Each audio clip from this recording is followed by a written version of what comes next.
Euh, Si on revient au cœur du media buying, Meta, ce qu'il veut de toi, c'est que tu simplifies le compte le plus possible pour lui donner le plus de liberté possible et que pour toi, tu ne te prennes pas la tête.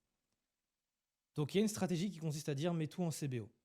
Et en fait, il faut juste comprendre la logique d'une CBO et d'une ABO. Une CBO, c'est tu dis à Meta, je te donne le budget, tu fais ce que tu veux, comme tu veux. L'ABO, c'est tu mets ton budget par adset et tu dis à Meta, fais comme tu veux, mais au sein même d'un adset. Et moi, je te dis au niveau de l'adset, quel budget tu dois donner.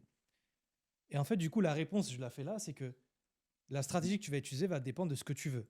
Si t'es team, je ne veux pas savoir pourquoi ça marche, je veux juste savoir que ça marche, tu mets tout en CBO.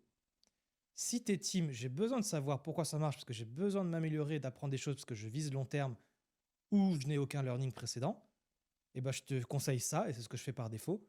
Testing dans une campagne en ABO, un batch de créa dans un adset en ABO.